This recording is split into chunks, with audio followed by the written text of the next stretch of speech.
প্রিয় শিক্ষার্থীবৃন্দ, আশা করি তোমরা ভালো আছো, সুস্থ আছো। মহান আল্লাহ পাকের দরবারে তোমাদের শারীরিক, মানসিক, সর্বাধিক সুস্থতা কামনা করে আজকে আমাদের সরকারের বিভিন্ন পদ্ধতির মধ্যে একটি পদ্ধতি অনুযায়ী আজকের পাঠ শুরু করছি। আশা করি তোমরা বিষয়গুলো ইউটিউবের মাধ্যমে তোমরা দেখছো এবং পাঠ্যক্রমের সাথে সম্পর্ক স্থাপন করছো। তা আজকের পাঠ সপ্তম শ্রেণীর গণিত বিষয়ে দ্বিতীয় ও তৃতীয় অধ্যায়ের থেকে কিছু আলোচনা। তো দ্বিতীয় অধ্যায়ে আলোচনা তোমাদের পূর্বের দুইটি ক্লাসে দ্বিতীয় অধ্যায়ের সমানুপাত, অনুপাত, মাপকাঠি এগুলো বোঝানো হয়েছে। আজকে আমি যেহেতু একটি তোমাদের এই সপ্তাহে অ্যাসাইনমেন্টের উপরে একটা ক্লাস নিতে যাচ্ছি, যে ক্লাসের মধ্যে পরিমাপেরও একটি অংশ রয়েছে, যার কারণে দ্বিতীয় ও তৃতীয় অধ্যায় তোমাদেরকে ধারণা কিছুটা দিয়ে দেব। পরিমাপ, তৃতীয় অধ্যায় আছে পরিমাপ। পরিমাপটা কি? অনুপাত, সমানুপাত আলোচনা হয়ে গেছে। লাভ ক্ষতি এটাও তোমাদের পূর্বের ক্লাসে আলোচনা হয়েছে। আজকের অধ্যায়ে, আজকের আলোচনায় পরিমাপ সম্পর্কে কিছু ধারণা দেওয়ার পরেই আমরা অ্যাসাইনমেন্টের একটি সমস্যা সমাধানের কথা বলা হয়েছে, আমরা সেই দিকে চলে যাব। তা পরিমাপ হচ্ছে একটা মাপ।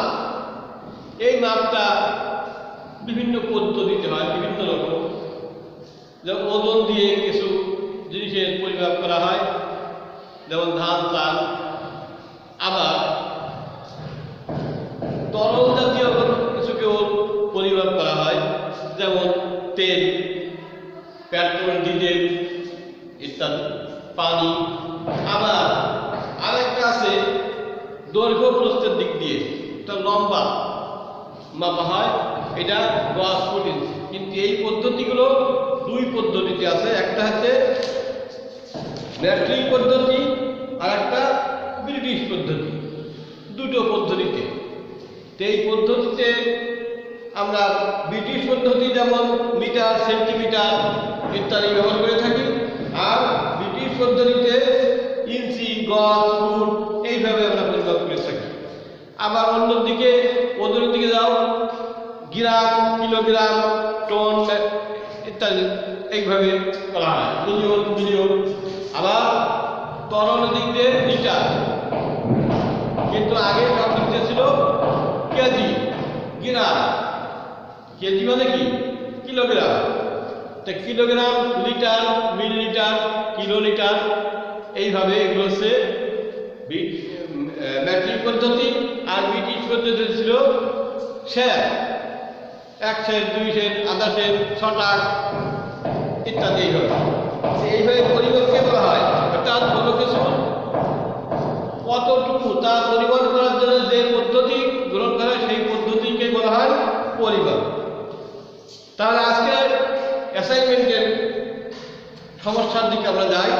অ্যাসাইনমেন্টের অঙ্কটা দেওয়া ছিল, একটা উদ্দীপক দেওয়া আছে, রাকিব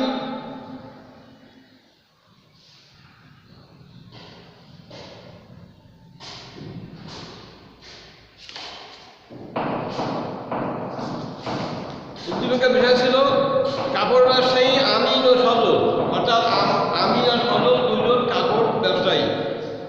তারা যথাক্রমে, অর্থাৎ আমিন 4 ঘন্টায় 50 কিলোমিটার যায় ও সজল 3×2 অর্থাৎ 3.5 ঘন্টায় 52×2 অর্থাৎ 52.5 কিলোমিটার পথ অতিক্রম করে নারায়ণগঞ্জ পৌঁছে। অর্থাৎ আমিনের দূরত্ব বেশি আর সজলের দূরত্ব কম, 3 ঘন্টা 52 কিলোমিটার যাচ্ছে আর 4 ঘন্টায় 50 কিলোমিটার যাচ্ছে।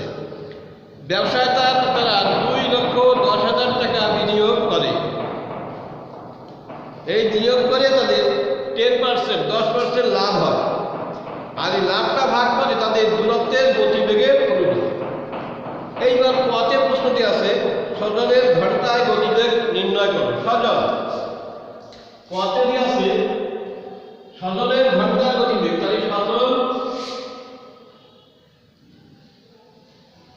সজল কয় ঘন্টা যাচ্ছে?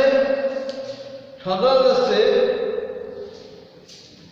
3.1 ঘন্টায় যায় 12.1 কিমি। তাহলে সজল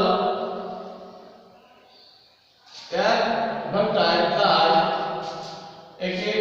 105 ভাগ এইটা 3 × 6 একটা 7 এর 2, তাহলে এটাকে কি রাখতে পারা যায় 105 এতে 2 ভাগকে গুণ সংখ্যাটাকে গুণ, এই 2 দিয়ে কেটে যায় 7 × 105, তাহলে 7 × 105 তাহলে 15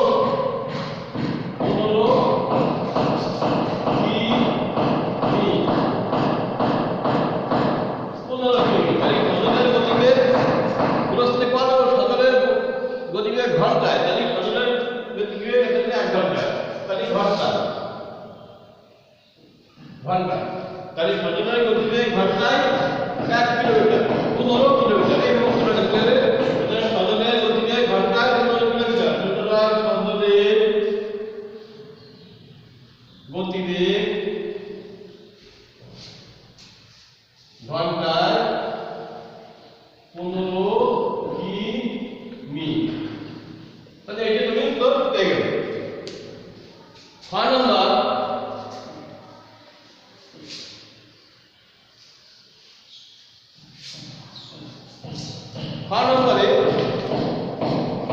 আছে আমিন ও সজলের গতিবেগের অনুপাত নির্ণয় করো। অনুপাত আমিন আর সজল, তাহলে আমিন উত্তর চাইছে আমিন ইস্টু সজল, এটা কত হবে? সমান সমান কত হবে? তাহলে আমিন 4 ঘন্টা যাচ্ছে, আমি সূত্রটা হচ্ছে আমিন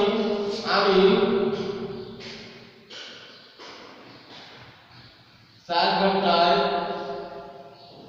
যায় 50 কিমি। তাহলে আমি 1 ঘন্টায় যায় 50 এ 4 ভাগ 50 সমান 25 এ 2, 25 দুগুণে 50 2 দুগুণে 4, তাহলে 25 এ 2 কিমি। আবার আমরা কোয়া থেকে পাইছি কি যে সজল ঘন্টায়, তাহলে সজল 3.1 বা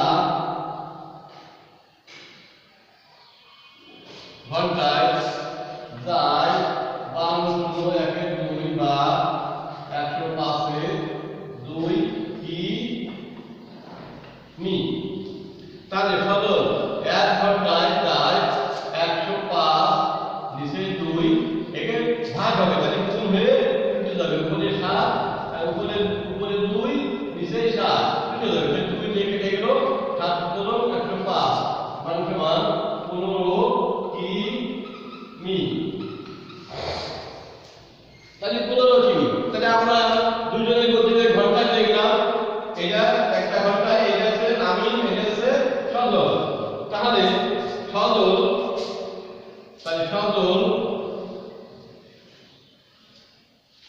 আমিন ইস্টু সজল, প্রশ্ন হয়েছে আমিন ইস্টু সজল। তাহলে দেখো আমরা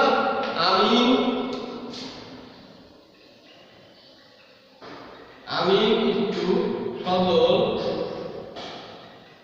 সমান সমান আমিনের হচ্ছে 25 এ 2 ইস্টু সজল হচ্ছে 15। কিন্তু এখানে আমরা পূর্ণ সংখ্যা রাখবো না, উত্তরের সর্বশেষে পূর্ণ সংখ্যা রাখবো না, এটা ভগ্নাংশের পূর্ণ সংখ্যা নিয়ে নেব। তাহলে ভগ্নাংশকে দুটো অনুপাতে ভগ্নাংশকে পূর্ণ সংখ্যা আনতে গেলে ভগ্নাংশের যে হর থাকে হরের লসাগু করতে হয়। তাহলে এর হর আছে 1, এর 2, তাহলে 2 লসাগু, তাহলে 2 একে যদি